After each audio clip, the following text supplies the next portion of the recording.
Oke, jadi mungkin ini saya share screen aja ya. Mungkin kita baca dari bareng-bareng aja ya berdasarkan BMP-nya karena ini mungkin kayak teoritis aja. Jadi saya cerita-cerita aja berdasarkan apa yang ada di BMP gitu. Bentar dulu, bentar. Eh, jangan. Kelihatan. Bentar dulu, bentar. Oke, kelihat. Bentar dulu, bentar. Kelihatan nggak apa yang saya share? Terlihat. Terlihat ya. Oke. Iya, lihat. Nah, mungkin di sini yang udah pernah ketemu kimia ya pasti nggak jauh. Mungkin ya ini sebenarnya bahasan daripada yang ada di mana? Di sekolah juga yang udah pernah dibahas kayak misalnya, oh ini dia. Nah, kayak misalnya ketika kita bahas kimia pasti kenalan dulu dong gitu ya. Karena kalau misalnya mungkin waktu sekolah dari mulai sekolah dasar gitu ya, kemudian sekolah dasar atau sekolah menengah itu masih gabungan gitu ya, masih namanya adalah ilmu pengetahuan alam gitu ya, IPA. Nah, salah satu sub cabangnya adalah kimia gitu ya. Kimia. Nah, sebenarnya kimia itu kalau kita bahas tuh ya cakupannya tuh luas, bahkan aplikasinya tuh banyak. Cuman gitu ya, cuman mungkin karena keterbatasan kita sendiri gitu ya untuk melakukan sesuatu, kadang kayak misalnya kita mau ngetes ini berbahaya atau enggak gitu ya, ataupun kita pengen tahu ini khasiatnya apa. Mungkin dulu kalau kita lakuin sendiri, kalau nggak punya dana susah gitu ya, sulit. Atau harus yang mungkin kayak di lab segala macam. Nah, tapi seiring perkembangan zaman ya kalau misalnya kalian pengen cari info gampang ya. Sesuai dengan apa namanya? Sesuai dengan perkembangan teknologi tinggal cari aja di internet. Yang jelas ketika kalian surfing di internet gitu ya, jangan sampai gitu ya, jangan sampai ketika surfing di internet nyari sumber itu yang aneh-aneh gitu ya. Ataupun sumber yang kayak misalnya apalagi mungkin yang apalagi sekarang kan udah zamannya AI gitu ya, artificial intelligence gitu ya, bot yang dimana ada salah satunya ChatGPT gitu ya. Ketika kita akses jangan langsung percaya gitu ya, karena ya tertulis juga di bawahnya tuh kan ChatGPT can make mistake gitu. Nah, dalam kimia kayak misalnya ketika kita bahas itu ya nanti subnya banyak gitu ya. Nah, makanya ketika kita bahas kimia itu ada cabangnya gitu ya, dan pasti yang jelas kimia itu nggak bisa berdiri sendiri kadang ya, pasti butuh bidang-bidang lain. Contohnya semisal kita bahas kimia gitu ya tapi kita nggak ngerti kode etik gitu ya, ataupun misalnya kita nggak ngerti yang namanya tata krama gitu ya, atau etika gitu yang terkait dengan sosiologi, terkait dengan berinteraksi gitu ya, apalagi mungkin yang kerja di apotek gitu ya, kan juga kurang bagus gitu. Terus juga kimia, misalnya ketika pertanian, nah kenapa kok misalnya ketika kita bahas pertanian itu kita harus pakai ini, kenapa kita harus pakai ini, itu ada alasannya sebenarnya gitu ya. Oke, nah terus cabang cabang kimia gitu ya, ketika kita bahas cabang kimia itu secara bagannya gitu ya bergantung sama apa yang dibahas gitu ya, sama kayak kalau kita bahas apa ya, eh bahas materi apa ya. Nah, berdasarkan ini itu kayak gelombang deh gitu ya, gelombang kalau di materi di fisika gitu ya, waktu SMP itu kan ada gelombang yang namanya gelombang transversal, gelombang longitudinal gitu ya. Itu kan berdasar arah getaran gitu ya, sama arah rambatannya. Kalau searah sejajar, nah itu namanya apa? Tapi kalau tegak lurus namanya apa? Kan gitu ya. Nah, terus dibagi lagi berdasarkan bisa medium perantaranya. Ada yang pakai gitu ya. Ada yang enggak pakai gitu. Nah, ini juga sama. Di kimia itu kalau kita bahas berdasarkan apa yang ada di dalam, itu ada yang namanya kimia organik dan kimia anorganik. Gitu ya. Ketika kita bahas berdasarkan unsur. Gitu ya, berdasarkan unsur. Nah, yang dimana di sini kalau berdasarkan ini kimia organik mempelajari senyawanya mengandung unsur karbon. Ya betul, emang pada umumnya kimia organik tuh mengandung karbon gitu ya. Dan kemudian untuk kimia anorganik itu lebih ke unsur-unsur lain selain karbon ya.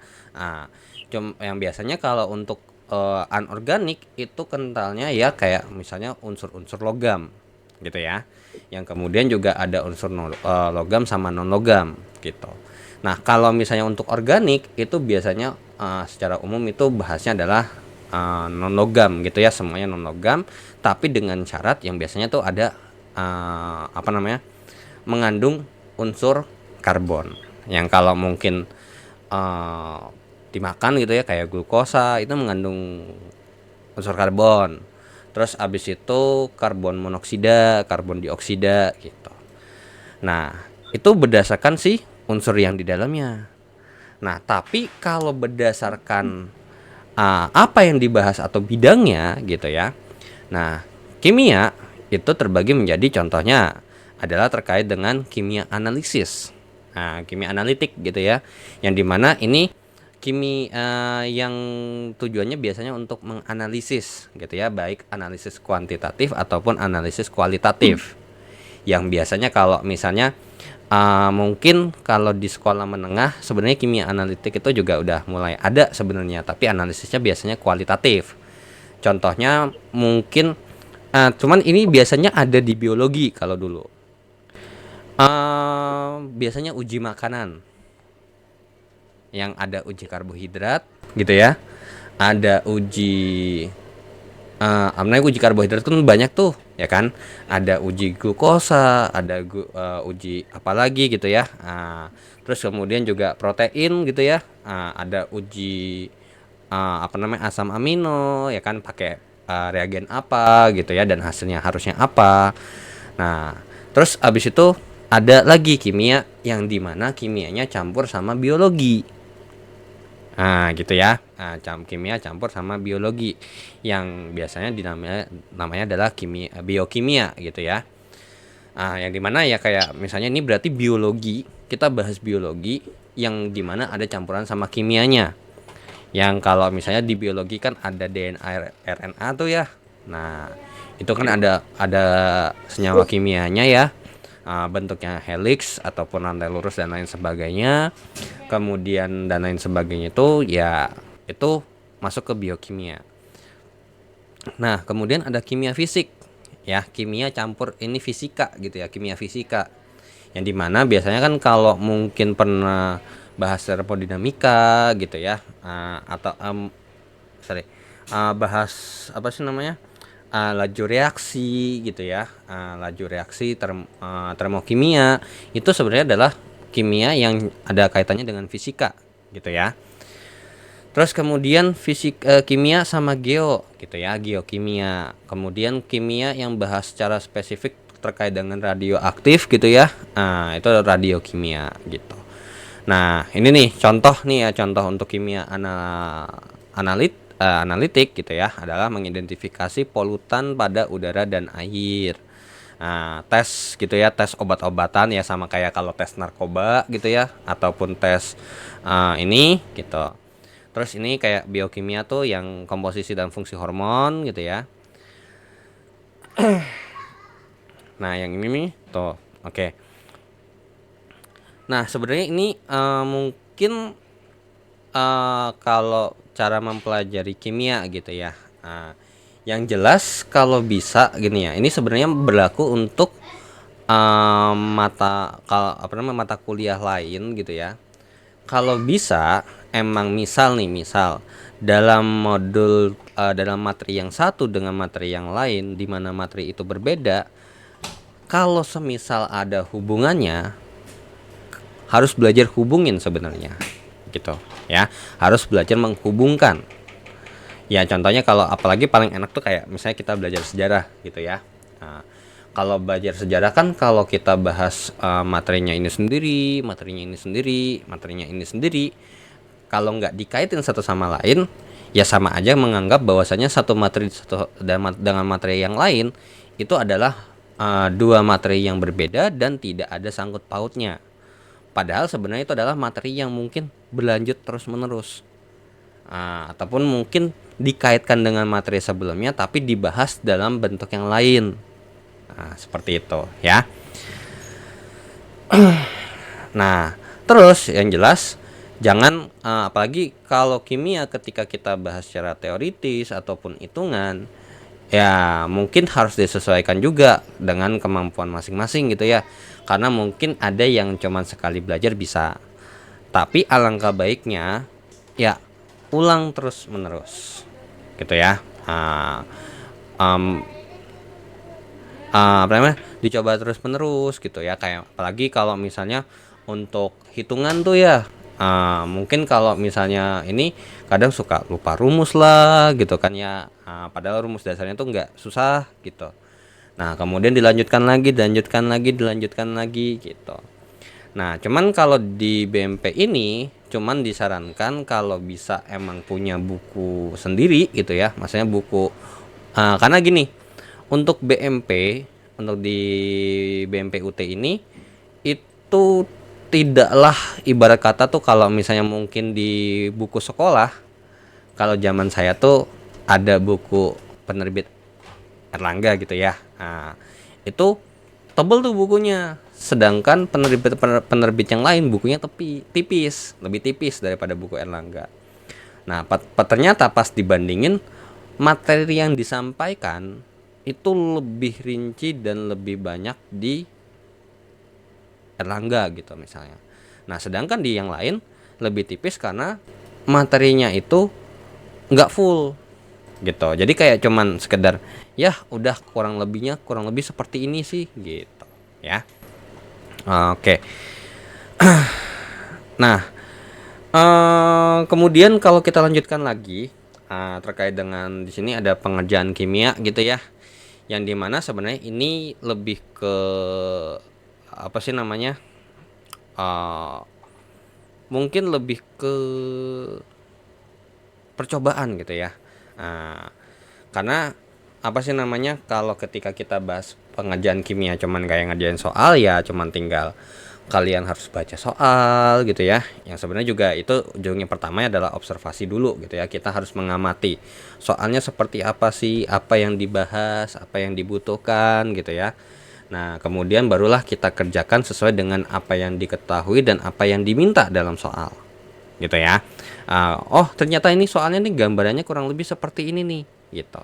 Cuman di sini yang lagi dibahas adalah terkait dengan uh,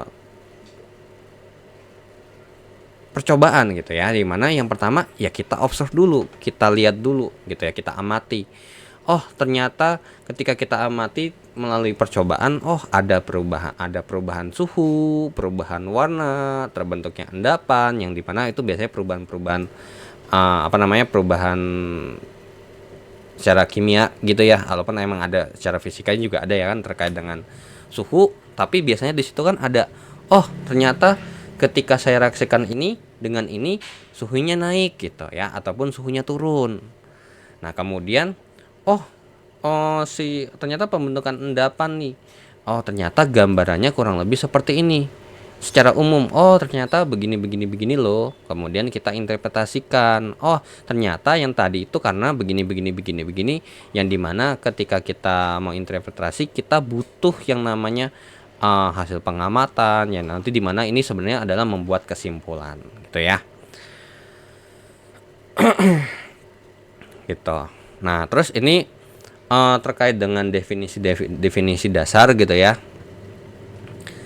Nah, materi gitu ya, yang dimana suatu benda kalau misalnya ada materinya biasanya ada apa namanya, materi itu ya bentuknya gitu ya, terkait dengan materinya berupa zat apa gitu ya. Dan kemudian ketika sebuah benda itu punya materi biasanya punya massa gitu ya.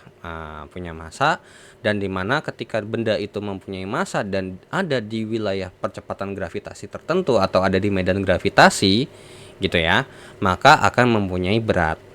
Jadi hati-hati nih, bedanya massa sama berat ya. Oke, bentar dulu.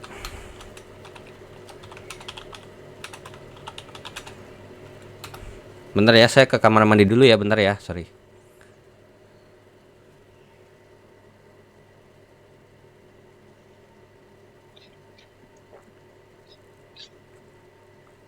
Definisi dasar dalam kimia. Satu materi. Materi adalah sesuatu yang membutuhkan tempat dan mempunyai massa. Jangan lupa materi tidak hanya meliputi segala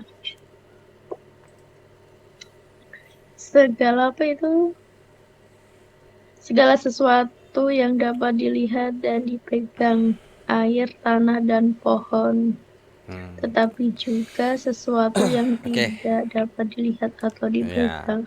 Jadi materi itu yang biasanya ya ada butuh tempat, yang kayak biasanya juga bisa dilihat tapi nggak bisa ada juga yang nggak bisa dilihat ya. Kayak biasanya kalau zat gas gitu ya. Biasanya mungkin kalau kita ini biasanya klasifikasi materi itu. Mungkin kalau misalnya secara umum ada klasifikasi materi, mungkin kalau yang kita kenal secara umum gitu ya, secara luas adalah ada apa sih namanya, zat padat. Nah itu kan ada partikel-partikelnya tuh saling satu ini, makanya mempunyai sifat seperti ini. Kemudian zat cair, kemudian zat gas, yang dimana sebenarnya kalau mungkin lebih dilanjutkan lagi, sebenarnya mungkin kalau sempat saya baca di ini ya, ada lanjutannya lagi tuh selain apa namanya, padat, cair, gas, kemudian dilanjutkan lagi ada plasma sama ada kondensatnya ini gitu ya. Oke, kemudian ini ada massa dan berat gitu ya. Kalau misalnya punya ini pasti punya massa gitu ya. Nah ketika punya massa, itu adalah si materinya itu sendiri gitu ya, banyaknya materi. Jadi semisal kita bahas apel gitu ya. Nah, apel kalau saya taruh di bumi sama di bulan, apakah apelnya berubah menjadi lebih kecil? Apa menjadi lebih besar? Ya enggak. Apelnya tetap sama aja gitu ya. Apelnya ya segitu-gitu aja, kecuali kalau misalnya mungkin udah mengalami reaksi apa dan segala macamnya gitu ya. Tapi kalau kita anggap dia sama terus dari kondisi di bumi dan di kondisi di bulan, dia tetap sama gitu. Cuman karena ada gravitasi atau gaya tarik si planet itu sendiri, ketika udah masuk ke medan gravitasinya, maka nanti beratnya bisa berbeda gitu ya. Yang dimana untuk si bumi itu percepatan gravitasinya sekitar 9,8 sekian meter per sekon kuadrat, yang biasanya kalau kita pakai itu 10 meter per sekon kuadrat ya. Nah sedangkan untuk di bulan itu gaya gravitasinya adalah sebesar 1/6-nya gravitasi di bumi ya. Jadi kurang lebih beratnya juga 1/6, karena untuk menghitung berat kan massa kali gravitasi gitu ya. Nah, kemudian di sini ada yang namanya, kalau misalnya ini ada unsur, ada senyawa gitu ya, ada campuran gitu ya, ada unsur, senyawa, campuran. Yang dimana kalau misalnya kita bahas unsur, ya itu adalah dasarnya kayak unsur besi gitu ya. Kemudian besi dengan ini membentuk sebuah senyawa.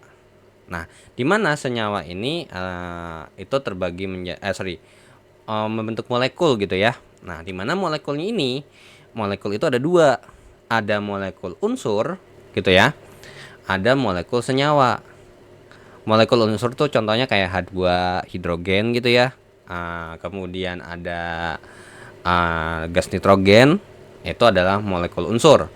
Sedangkan kalau molekul senyawa itu ya kayak misalnya baking soda, soda kue yang kayak misalnya natrium hidrogen karbonat ya, NaHCO3 gitu ya. Kemudian apa namanya? Ada air H2O gitu. Karbon dioksida itu adalah molekul senyawa. Nah, kemudian senyawa yang satu dengan senyawa yang lain, misal kalau kita bahas lagi masak gitu ya, kita masak sayur gitu ya, masak sayur asam gitu ya. Nah, ketika kita masak sayur ada senyawa air yang dipanasin terlebih dahulu gitu ya. Nah, dididihkan, kemudian dimasukkan apa namanya sayur dan segala macamnya, terus dikasih bumbu tuh ya kan. Ada kalau misalnya kita bikinnya bukan pakai yang racik gitu ya, kita tambahin senyawa gula gitu ya, gula pasir, terus kemudian garam, kemudian mungkin dikasih apapun itu gitu ya. Nah itu nyampur tuh ya kan.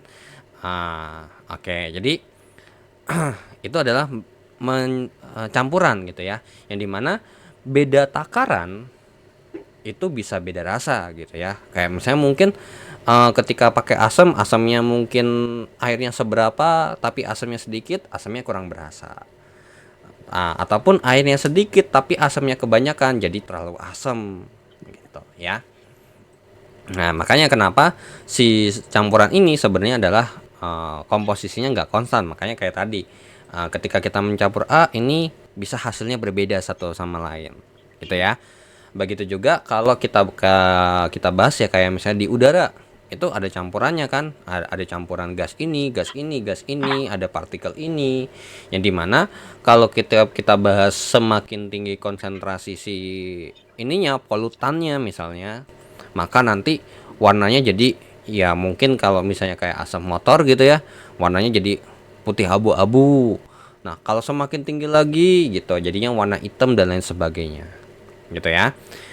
Nah untuk campuran itu kebagi jadi dua, ada campuran homogen sama heterogen. Nah kalau homogen yang namanya homo itu jadi satu gitu ya, mencampur jadi satu fase gitu ya, secara makro atau secara mikronya. Nah, contohnya adalah gula kalau dimasukin ke air, gitu ya, diaduk jangan lupa. Kalau nggak diaduk, ya nggak nyampur gitu ya. Maksudnya nggak bakal larut, bukan campuran homogen jadinya. Nah, kalau campuran heterogen, yang kalaupun diaduk itu nggak bakal nyampur. Ya contohnya kita campurin pasir gitu ya sama bubuk besi, mau diaduk sekeras apapun ya bakal kelihatan tuh besinya sendiri, pasirnya sendiri. Nah, yang biasanya ini berarti ini kita bahas ada dua fase di sini ya. Ada pasir gitu ya. Apa ya? Si fasenya si pasir itu sendiri kelihatan, bubuk si besinya juga kelihatan gitu ya. Oke. Nah, kemudian lanjut lagi. Nah, ini nanti ada yang namanya sifat fisika sama sifat kimia gitu ya. Nah, yang dimana kalau sifat fisika yang secara fisik gitu ya, secara fisik bisa kita ukur gitu ya dan bisa kita amati gitu ya. Yang dimana biasanya kalau untuk sifat fisika ya contohnya adalah perubahan wujud gitu ya, perubahan wujud dari kayak misalnya es menjadi air, mencair gitu ya, melebur. Kemudian ada membeku gitu ya, ada menyublim gitu ya. Nah, oke. Terus kemudian kalau sifat kimia gitu ya, sifat kimia itu bedanya kalau sifat fisika, fisiknya doang nih gitu ya. Tapi substansi kimianya atau komposisinya atau identitas substansinya masih sama gitu ya. Kayak misalnya kita punya kayu gelondongan dipotong menjadi lebih kecil gitu ya, menjadi lebih kecil, maka ya itu masih tetap kayu gitu, masih tetap kayu di dalamnya tanpa merubah di dalamnya gitu. Tapi misalnya kalau kita udah bahas kayu yang dibakar gitu ya, maka akan ada perubahan komposisi di dalamnya. Makanya kayu yang awalnya kuat ketika udah dibakar dan jadi arang gitu ya mungkin ya, itu rapuh gitu ya. Nah itu salah satu adalah sifat kimia, yang dimana juga kalau kita bahas sifat fisika itu bisa ya walaupun bisa dibilang balik, ya mungkin masih bisa ya kalau misalnya kayak ibarat kata kita ambil kayak tadi potongan-potongan ini, ya apa namanya, kita potong kayu. Nah, ketika dipotong balik, di mana digabung balik ya masih utuh, walaupun ya kita harus tempel gitu kan ya. Ataupun juga kalau misalnya es jadi air, ya kita bisa balikin dia jadi es dengan cara kita bekuin. Nah, tapi kalau kimia nggak bisa gitu ya, nggak bisa. Jadi kalau ketika kita misalnya kayu jadi areng, ya udah areng nggak bakal bisa lagi balik jadi kayu, gitu ya. Itu adalah sifat kimianya gitu. Nah, makanya biasanya kalau untuk sifat kimia ya nggak jauh beda atau nggak jauh-jauh dari yang namanya uh, reaksi kimia, kayak misalnya reaksi pembusukan, pembakaran gitu ya, kemudian uh, pembusukannya kayak misalnya ada fermentasi gitu ya, dan kemudian dan lain sebagainya gitu ya. Oke. Nah, ini juga udah saya sampaikan nih ya. Ada materi gitu ya. Kemudian ada di subnya. Ya, yang tadi ada campuran, ada substansi murni, yang dimana substansi murni ini ada molekul senyawa gitu ya. Molekul senyawa, dan ini ada jadi unsur gitu ya. Ataupun juga bisa jadi kayak unsur itu ya dengan unsur yang lain yang sejenis kayak hidrogen tuh ya jadi H2 gitu.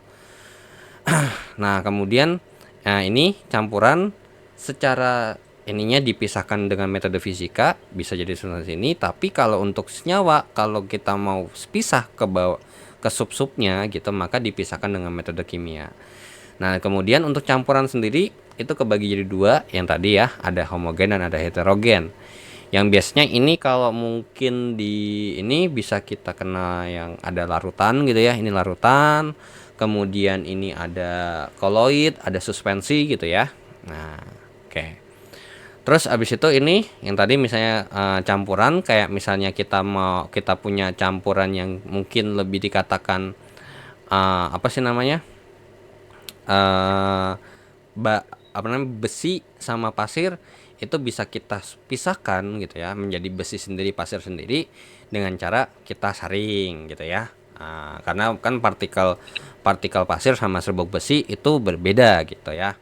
Ataupun misalnya melakukan penyulingan, pengendapan, yang pengendapan kayak misalnya kita misahin ini mungkin kayak misalnya kita ngambil garam dari air laut gitu ya, itu kan diendapkan dengan cara ya, sebenarnya itu bukan pengendapan sih, di pengendapan bukannya, lebih ke ini penguapan ya gitu, diuapkan gitu. Oke. Nah, terus yang nggak jauh-jauh ya, kimia ya, terkait dengan reaksi kimia. Nah, mungkin ini yang belum pernah tahu reaksi kimia itu seperti apa gambarannya. Ya, yang jelas yang namanya ada reaksi gitu ya, pasti butuh apa yang direaksikan terlebih dahulu gitu ya. Yang namanya adalah reaktan. Dan kemudian terjadi reaksi kimia yang dimana selanjutnya ada hasil reaksi yang bisa kita kenal dengan namanya produk gitu. Jadi tinggal sebenarnya mau enakan mana gitu ya, mau nyebutnya reaktan dan produk, R sama P, atau reaksi dengan hasil reaksi. Cuman kalau saya biasanya nyebutnya nih, oh ini reaktan, ini produk gitu ya. Oke, yang dimana di sini ada contoh. Jadi ada senyawa gitu ya, molekul senyawa, molekul A dan B bereaksi menghasilkan molekul C dan D. Yang dimana dalam persamaan ini namanya adalah persamaan reaksi gitu ya, persamaan reaksi kimia. Yang dimana biasanya nanti di depan itu ada angkanya, ya. Yang dimana itu namanya adalah koefisien reaksi. Kalau mungkin kita ini apa namanya? Nah, contohnya mungkin gini ya. Ini toh C3H8 tambah O2 menjadi CO2 dan H2O. Ini adalah molekul yang dibahas. Nah, kemudian di sini ada yang namanya koefisiennya. Di sini koefisien CH3H8 yang 1, O2-nya itu koefisiennya 5, CO2 ini koefisiennya 3, dan di sini H2O koefisiennya 4. ya. Yang dimana ini sebenarnya bisa kita ceritain gitu ya. Nah, ini ceritanya adalah satu molekul C3H8 ini nanti akan bereaksi dengan 5 molekul gas oksigen dan menghasilkan 3 molekul gas karbon dioksida ditambahkan dengan 4 molekul H2O. Ya, cuman di sini nggak dispesifikin H2O-nya dalam bentuk apa gitu ya. Ataupun mungkin boleh ini agak nggak jelas gitu ya. Ada gas nitrogen gitu ya dan gas hidrogen bereaksi dengan 3 mol gas hidrogen akan menjadi yang namanya 2 molekul gas amonia ya. Nah, terus ya kita bahas ada mol nih ya, ada mol juga tuh. Mol itu adalah besaran yang menyatakan jumlah tertentu ya. Misalnya biasanya kalau kita biasanya pakai simbol besaran itu adalah N, jumlah mol ya. N itu berapa mol. Nah, di mana 1 mol ini ada jumlah partikelnya gitu ya. Jumlah partikel dalam 1 mol ini adalah sebesar 6,02 kali 10 pangkat 2 partikel. Artinya setiap 1 mol segini, berarti kalau emang 2 mol ya ini.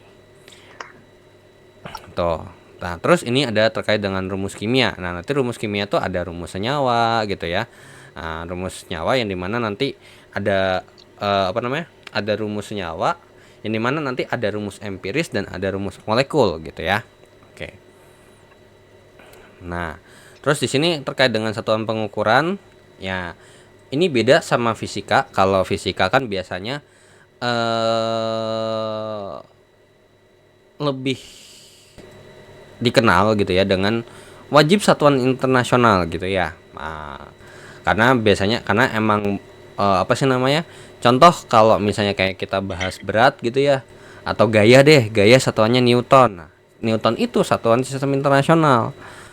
Nah, kalau nggak sistem internasional, kita namanya bukan Newton, beda lagi namanya, gitu, ya. Nah, ini mungkin terkait dengan beberapa besaran gitu ya, besaran yang dimana ada lambangnya juga dan ada satuannya juga yang biasanya nanti dipakai di kimia. Ada volume, ya, cuman yang biasanya kita pakai di sebelah kanan nih, ataupun ya ada lah mix sebelah kiri, gitu ya. Jadi kalau untuk volume yang biasanya ya satuannya kalau nggak liter ya mililiter nih, cm pangkat 3 tuh. Kemudian untuk waktu ya bisa sekon.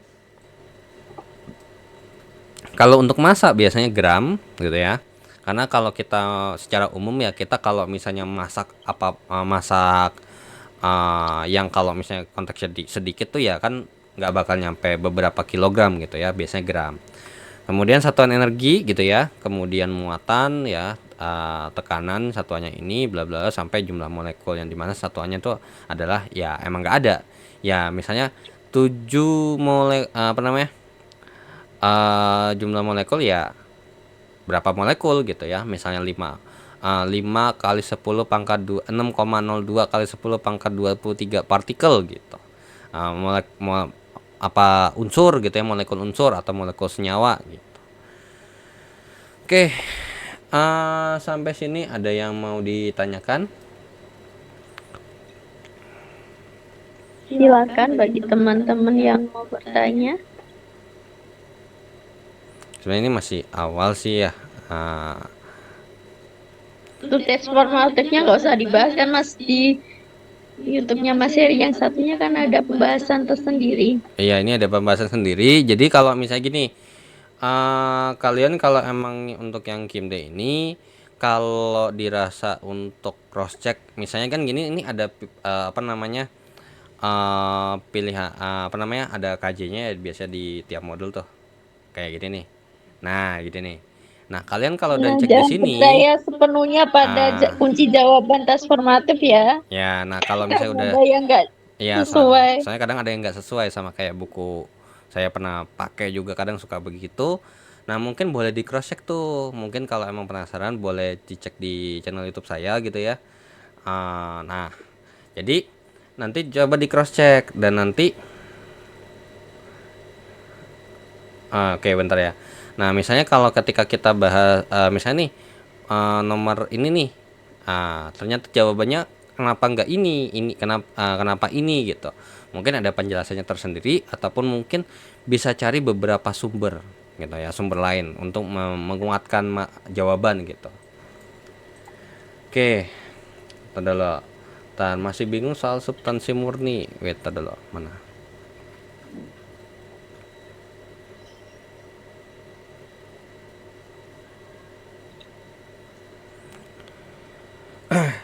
Sebenarnya kalau substansi murni itu sebenarnya mungkin bisa dikatakan apa ya? Ah, mengandung satu macam materi yang selalu mempunyai komposisi dan sifat yang sama. Contohnya kalau misalnya ibarat kata kita soda kue gitu, yang dimana substansi murni ini mungkin kayak lebih tepatnya gini. Kenapa baking soda gini? Tahu garam dapur nggak? Gitu. NaCl. NaCl. Pertanyaannya adalah apakah garam dapurnya orang Indonesia, jangan ini di satu Indonesia deh. Orang Jakarta, orang Jember gitu ya, orang Papua, orang Kalimantan. Apakah garam yang dipakai beda? Gitu. Apakah garamnya Um, beda-beda? Beda-beda. Beda-beda. Na Beda-beda. sama Cl-nya beda. Nah, secara umum perbandingan Na dan Cl pada NaCl, ada biasanya ada perbandingannya gitu ya. Ada misalnya nih, kalau misalnya kenapa dikatakan murni, karena ya komposisinya sama gitu. Biasanya rata-rata gitu ya. Kalau kita garam dapur gitu ya, garam dapur itu Na sama Cl-nya itu mempunyai komposisi yang sama gitu, mempunyai komposisi yang sama, sekian sama sekian gitu. Dan ini di mana aja sama gitu. Karena apa? Karena kalau misalnya komposisinya udah beda, nanti beda senyawa lagi. Kayak misalnya ada beberapa senyawa yang kayak misalnya mungkin unsurnya sama tuh. Misalnya kayak NO2, N2O, N2O4, terus abis itu N2O5. Itu adalah senyawa yang dimana mereka semua kalau kita bandingin N sama O-nya itu beda-beda gitu. Tapi kalau kita bahas N2O, mau N2 atau NO2 deh. NO2-nya di Indonesia, NO2 gas NO2-nya di Filipina, NO2-nya di Jepang, gas NO2 tuh ya komposisinya segitu gitu. Dan nggak berubah. Begitu juga kayak baking soda. Baking soda ketika kita bahas si NaHCO3-nya ini, takut salah saya. Baking soda ya benar kan, NaHCO3 atau natrium bikarbonat biasanya kalau emang ini. Di sini nyebutnya berdasarkan si N natrium hidrogen karbonat gitu ya. Oke. Ini biasanya kalau mungkin kalau misalnya beda ya mungkin bedanya ya nggak jauh-jauh banget gitu ya. Nah, soda kue itu pasti zat padat warna putih. Kalian nggak pernah lihat kan apa namanya, atau pernah lihat baking soda tuh warnanya nggak putih, warnanya hijau gitu. Oh. Eh, Nggak kan, kecuali kalau mungkin dikasih perwarna. Nah, kalau dikasih perwarna berarti kan bisa jadi berarti itu bukan bahas soda kue aja gitu kan, kita lagi bahas si baking sodanya ini nih, si NaHCO3. Nah, itu pasti mengandung biasanya mengandung segini nih, 57,1% natrium. Nah, jadi di sini nih dalam NaHCO3 ini kan ada 4 unsur ya. Ada Iya. natrium, ada hidrogen, ada karbon, ada oksigen. Nah, perbandingan antara natrium, hidrogen, karbon sama oksigennya itu pasti sama di mana aja. Pasti di mana aja sama. Jadi si baking soda, si NaHCO3 ketika kita bahas ya, kalau misalnya garam ya, ketika kita bahas garam dapur deh. Nah, Nah, garam dapur. Kok malah. Nah, ketika kita bahas garam dapur yang mungkin di sini deh di shopping nih. Nah, garam dapurnya ini, ya kalau ketika kita bahas NaCl-nya gitu ya, ketika kita bahas NaCl-nya pasti sama perbandingan antara natrium sama kloridanya, gitu. Nah, ini juga sama. Nah, 57,1 atau 57% lah, ini 1%, 14 sama 27,4%. Nah, ini pasti kombinasinya selalu begini untuk si NaHCO3. Kalau ada berubah, misalnya di sini 1% natrium, mungkin di sini 50% hidrogen, 10% karbon, 20% oksigen, ya nah itu nanti akan membentuk senyawa yang berbeda. Gitu. Ya. Nah, sedangkan kalau kita bandingin sama campuran, nah, campuran itu ya komposisinya nggak beraturan, ya. Nggak beraturan. Kenapa nggak beraturan? Ya kayak kalau misalnya deh kita apa sih namanya? Mungkin yang kayak misalnya sekarang gitu rame oplosan gitu ya. Nah, tiap oplosan kan beda-beda tuh. Misalnya mungkin ini dicampur ini sekian persen sekian persen. Nah, tapi kombinasi campurannya itu belum tentu sama gitu. Jadi mungkin yang kalau ketika kita bahas garam dapurnya orang Jakarta, garam dapurnya ini, mungkin yang ketika kita bahas itu beda-beda adalah si kandungan atau campurannya. Ataupun kalau nggak usah jauh-jauh deh, kopi hitam misalnya gitu ya. Oh Kopi, ya Mas Seri, ya kenapa tuh? itu rendang kan kadang kadar rasa asinnya ada yang beda-beda nih. Ada yang asin gurih, ada yang asin yang terlalu asin banget. Itu yang Oh, bikin wah, membedakan apa ya? nggak tahu. Saya nggak pernah nyobain tuh yang asin gurih ini. Saya mau belum pernah nyoba. Baru tahu Pernah ya? saya. Iya, saya kan ya di sini gitu mau beli garam yang jenis apa gitu kan. Ya satu satu doang gitu. Nggak pernah nyobain, maksudnya nggak pernah garamnya yang nggak jauh beda ya kayak gitu-gitu aja. Cuman kalau Malah, ya, aku udah nyoba garam berbagai jenis garam. Situ rasanya tuh asinnya beda-beda. Ini apa ya kandungan yang bikin asinnya beda itu? coba apa yang menyebabkan gitu ya. Nah, anggap aja deh nggak usah ini dulu ya kopi. Misalnya ketika kita bahas kopi serbuk kopi deh gitu ya, serbuk kopi. Nah, yang kayak misalnya ini mungkin kita sebut ini, oh ini mah serbuk kopinya. Kalau misalnya mungkin yang kayak tahu lah ya, kapal gitu ya, terus kemudian Nes gitu ya. Nah itu kan beda-beda tuh, beda rasa gitu ya, beda rasa. Nah berarti ada beda di mana kan ada beda komposisinya tuh. Misalnya mungkin kayak misalnya kopi itu kadang ada yang mungkin pakai kopinya kopi arabica, kopi robusta dan kopi lain sebagainya gitu ya. Nah, beda Mm-mm. serbuk terus plus kalau emang ada gula dengan komposisi gula yang beda-beda kan juga nanti hasilnya juga rasanya beda gitu. Nah, cuman nggak tahu ya kalau misalnya mungkin apa sih namanya? Asin ya. Setahu saya garam ya asin gitu ya gitu aja. Yang menyebabkan garam itu asin. Kita learning by Google gitu ceritanya. Oh, oke. Nah, ini sebenarnya ya ketika kita bahas ya makanya sebenarnya mungkin lebih ke ini toh. Ya emang benar sih.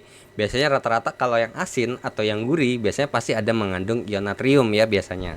Makanya kadang kalau mungkin dicek di apa sih namanya? Dicek di bagian belakang atau komposisinya tuh biasanya ada garam tuh dalam kurung ada tulisannya natrium tuh. Nah, cuman mungkin kalau asinnya, waduh, saya bingung kalau rasa asinnya beda-beda ya bisa jadi mungkin ada campurannya gitu ya. Atau mungkin ini dicampur ini tetap ada garam asinnya gitu. Ada garam asin tapi ada dicampur apa gitu. Mungkin mungkin ya dicampur ya sesuatu lah gitu.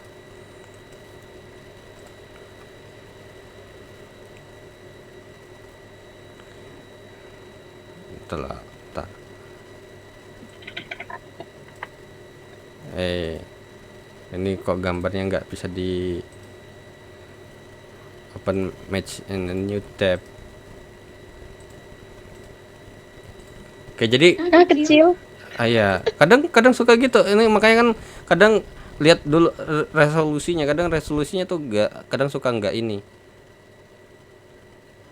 Tuh.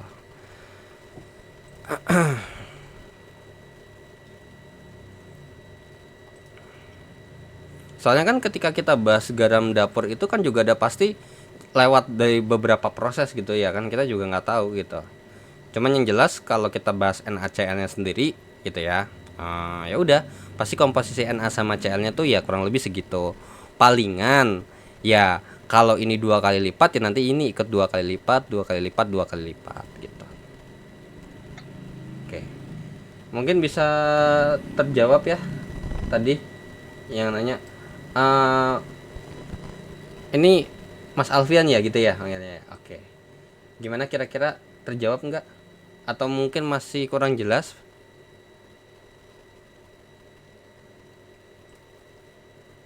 Paham, Kak, katanya. Oke, paham ya. Udah, alhamdulillah. Ayo yang lain, tanya aja, nggak usah sungkan. Iya, kita diskusi aja, gak usah ini. Saya juga sambil belajar kok. Soalnya kan saya juga bukan artinya jago kimia itu benar-benar menguasai semua ilmu kimia, enggak.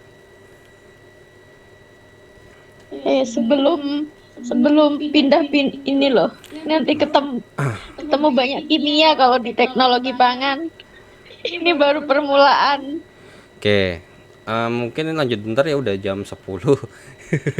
Saya nggak bisa tidur malam-malam, apalagi besok bangun sahur ya kan. Saya kalau kurang tidur nanti malah makin kambuh lagi takutnya. Kimia dalam Ya, kimia kehidupan. dalam kehidupan ya kayak misalnya biasanya kalau ada ini ya pasti ada dong dalam kehidupan tuh apa aplikasinya gitu. Makanya biasanya kalau biasanya di sekolah kalau gurunya ngajarin tuh buat mantik pelajaran namanya pertanyaan pemantik tuh pasti biasanya dikasih pemantik tuh ini gitu. Kayak misalnya ibarat kata kita misalnya mau masak tapi komposisinya salah, kira-kira enak nggak gitu. Enggak. Enggak. Nah, kira-kira itu berarti kan ada hubungan sama kimia gitu ya, ataupun mungkin Ya. ketika kita mau mereaksikan apa, kita butuh komposisi yang tepat enggak. Nah, kalau misalnya kita ada salah satu bahan yang kelebihan gimana nanti? Nah, itu. Jadi biasanya dianalogikan kurang lebih seperti itu. Yang dimana ketika kita bahas kimia dalam kehidupan ya di dalam tubuh kita sendiri gitu ya, banyak tuh sebenarnya. Kayak misalnya apa sih namanya ketika kita bahas tentang penyangga gitu ya. Kan di dalam darah itu gini, kita makan, kadang kan makan ada yang terlalu asam atau mungkin yang pH-nya kurang dari 7. Ada yang kadang kita makan pH-nya lebih daripada 7. Nah, tapi kenapa kok darah kita bisa normal gitu ya, pH-nya masih bisa stabil? Nah, ternyata ada prosesnya tuh. Ternyata ada begini, ada yang namanya sistem penyangga dalam darah gitu. Sehingga pH-nya masih konstan. Nah, terus juga di ini ketika kita bahas misalnya makan gitu ya. Nah, kenapa kok misalnya ketika kita makan apa sih namanya jadi encer gitu ya, atau mungkin di sini bisa ada pembunuh kuman, ada enggak? Oh, ada, ternyata ada HCl gitu ya. Kemudian kayak misalnya ketika kita mencerna makanan secara mekanis dan kimiawi gitu ya. Mekanisnya pakai gigi ya kan. Kemudian secara kimiawinya pakai air liur gitu ya, ataupun saliva yang dimana tujuannya memecah molekul sehingga molekulnya lebih sederhana. Karena kalau molekulnya nggak sederhana, maka nanti akan sulit diserap tubuh, gitu ya. Nah, terus abis itu dalam tubuh tuh, ya banyak sebenarnya. Kemudian kalau dalam makanan, ya kayak misalnya ketika ini kayak asin biasanya atau gurih biasanya pasti ada garam natrium tuh, ada natriumnya. Kemudian kalau ada manis kayak gula, ada contohnya adalah pakai glukosa. Yang sebenarnya nggak glukosa doang, ada fruktosa, ada sukrosa, ada galaktosa dan lain sebagainya gitu ya. Kemudian juga kita makan yang berserat, gitu ya. Nah, itu ada kandungan apanya gitu. Dan kemudian ada air gitu ya dan lain sebagainya. Terus ketika kita bahas makanan ya pasti kita bahas ada yang namanya gizi ya, kandungan kayak terkait dengan karbohidrat, lemak, vitamin, mineral, protein gitu ya. Nah, itu ada senyawa kimianya gitu ya. Nggak cuman sekedar karbohidrat ya karbohidrat aja. Karbohidrat tuh nanti ada banyak tuh subnya tuh. Ada yang nanti ada apa namanya? Ada gula ini nanti di subnya lagi gitu. Protein juga sama gitu. Ada dasarnya apa dulu gitu ya. Nah, kemudian barang-barang rumah tangga ya kayak misalnya deterjen ataupun mungkin sabun gitu ya. Yang biasanya kalau mungkin pernah bikin sabun gitu ya, prakteknya.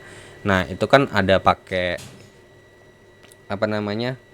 Ada pakai alkali gitu ya, dan kemudian nanti dicampur apa gitu ya. Kan pasti ada zat zat kimianya tuh.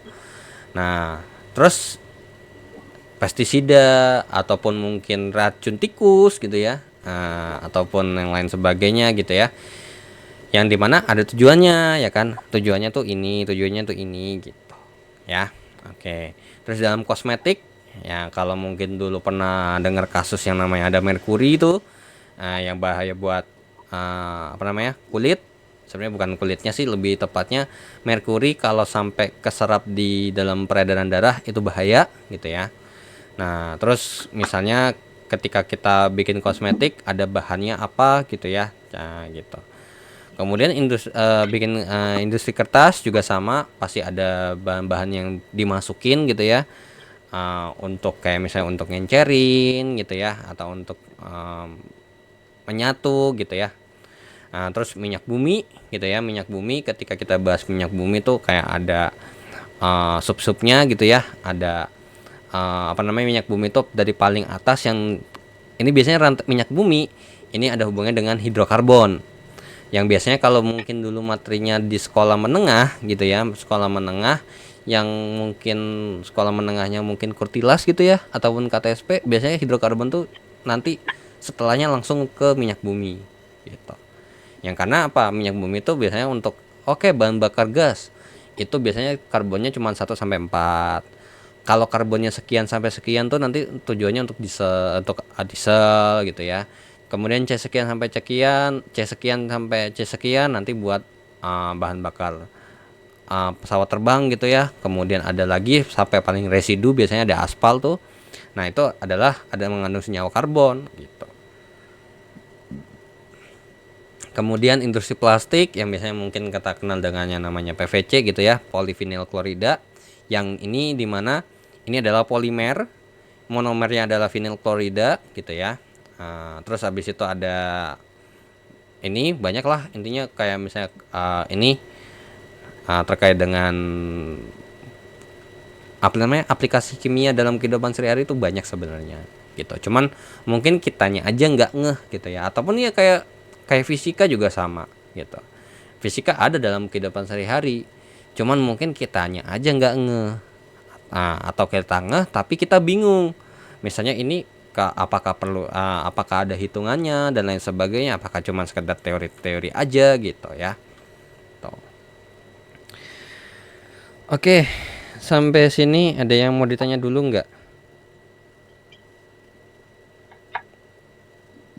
Untuk channel YouTube-nya Mas Heri apa, Mas?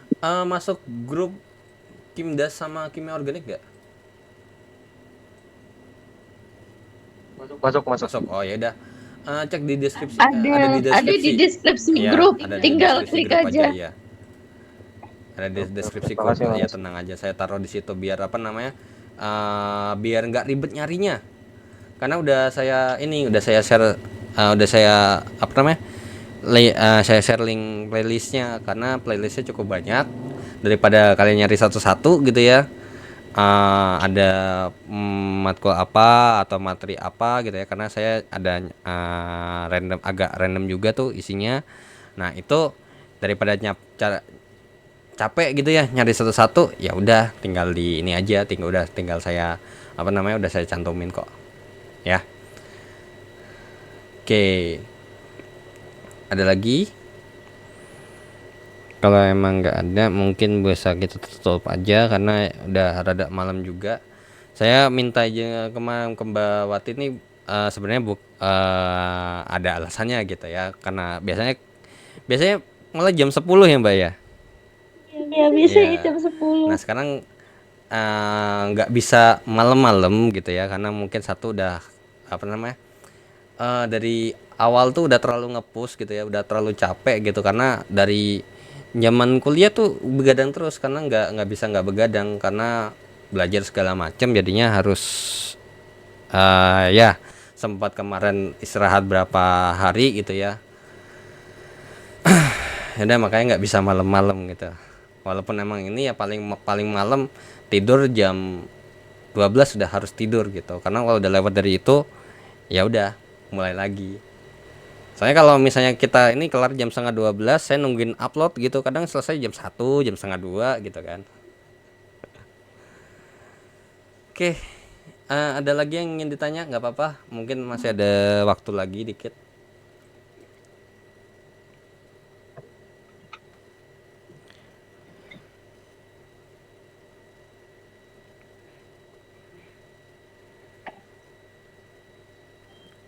Kalau emang ada yang nggak ditanya lagi, ada yang ingin ditanya lagi tidak? Kalau emang nggak ada yang ingin ditanyakan lagi, mungkin saya close dulu ya.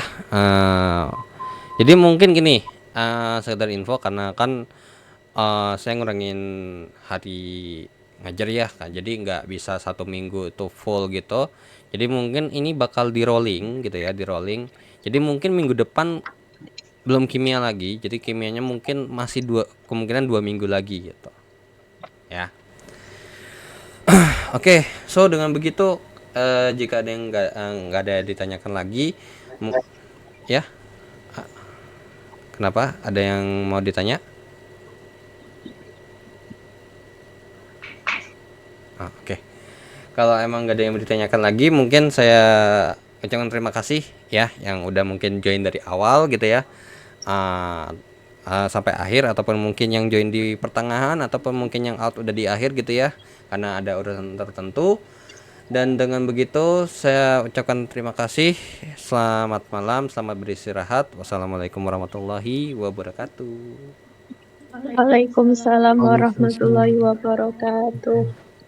Terima kasih Mas Terima Heri. kasih kembali.